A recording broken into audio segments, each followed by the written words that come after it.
I'm gonna try to keep this PG. This is probably the hardest review I'm gonna have to do. This film, I should tell everyone, has more birdsong than a Sebastian Faulks novel. It is absolute filth. And just to get in early, I absolutely loved it. It is a delightful, delicious filth. So to set the scene a little bit, it's based on a novel.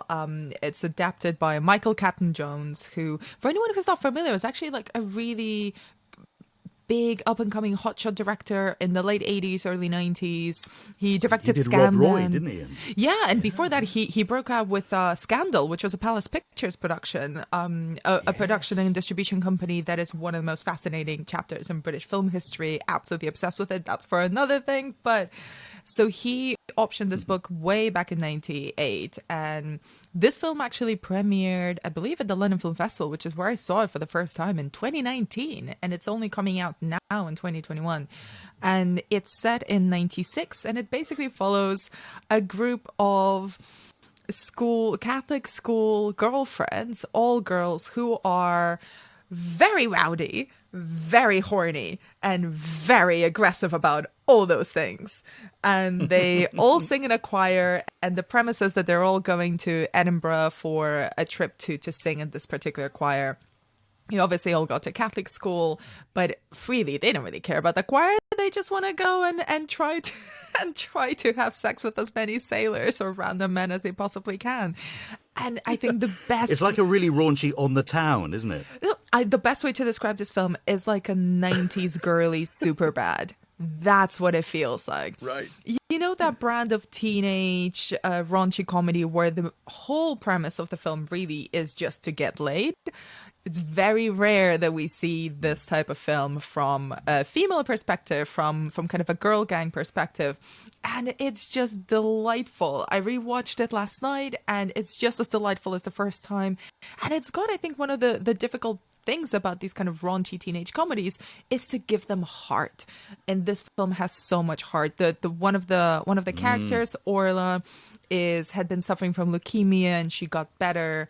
And again, as a teenage girl would, even though she's been straddled with this impossible knowledge and acceptance of her own mortality, and also been people in their small town are reacting to her being quote unquote the sick girl of the town. She just wants to lose her virginity. She just wants to get laid, and also in a very specific way that I will not reveal because it's one of the big clinching points of the film.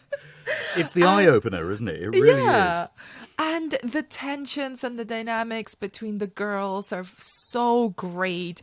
Every single performance is absolutely on point. It never veers into cheesiness. It never veers into too muchness. And the way that, I think this is very specific to all friendship groups, but particular to girl friendship groups, where there's always factions within a group. You have your best friend within a larger group of girlfriends. Some allegiances, some tensions, some conflicts, secret truths that you never really tell each other. And this film really captures all of them. And it goes into, there's a big, dare I say, revival, or there's a big nostalgia for the 90s, I think, right now. And this film kind of manages to both be very much set in that period, but without hamming it up, without really going very over the top. Let's go all beyond retro on the 90s setting. No, this is just about certain circumstances, but that's more cultural context than anything else. I think these girls could as easily be Gen Z as they are, I guess, Gen Xers in this film. But it's beautiful, it's heartwarming, it's raunchy as all hell.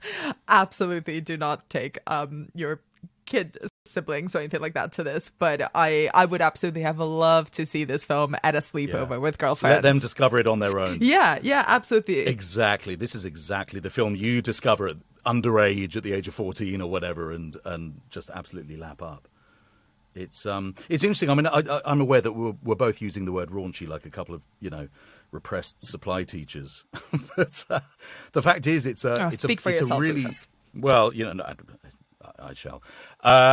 It is a sweet film at heart, though, and I think Although the kind of references to things like Superbad are totally right. If you've seen things like Sex Education on Netflix, you'll be used to the frankness of teenagers talking, and the real heart of the film is lies elsewhere. It's friendships on the cusp of adulthood. It's a bit of a coming of age movie, that final summer. It's got a sense of that final special summer of friends before they go their separate ways, maybe through one of them going to university, one of them getting pregnant, and I'm going to sound horrendously middle class here, but this is one of those films that's a real celebration of working class life. It's a real celebration of working class life, but I mean it. And you realise that outside.